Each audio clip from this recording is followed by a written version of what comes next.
শীতকালে মেয়েরা গোসল করে না।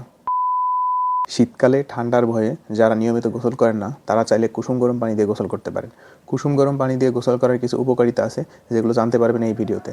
আমি সৌরভ ইসলাম সাগর, MBBS ফোর্থ ইয়ার। কুসুম গরম পানি দিয়ে গোসল করলে আমাদের ভেসোডাইলেশন হয়, অর্থাৎ আমাদের রক্তনালীগুলো প্রসারিত হয়।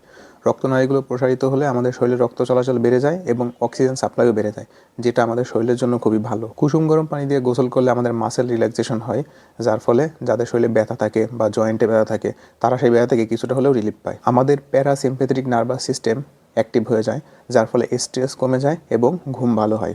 যাদের সর্দি কাশি বা সাইনোসাইটিসের সমস্যা আছে তারা যদি গরম পানি দিয়ে গোসল করে তাহলে তাদের এই সমস্যাটা কিছুটা কমে যাবে। তাদের যে কফ থাকে সেই কফটা ক্লিয়ার হতে সাহায্য করে এবং তাদের শ্বাস নিতেও সুবিধা হয়। তবে একটা বিষয় সতর্ক করে দিই, এই গরম পানিটা অবশ্যই কুসুম গরম পানি হতে হবে। বেশি গরম পানি দিয়ে গোসল করা যাবে না এবং 5 থেকে 10 মিনিটের মধ্যে গোসল সারতে হবে। একটা কথা প্রচলিত আছে, শীতকালে মেয়েরা নাকি ঠিকমতো গোসল করে না। আপনার কাছে কি মনে হয়, এটা কি সত্য নাকি মিথ্যা?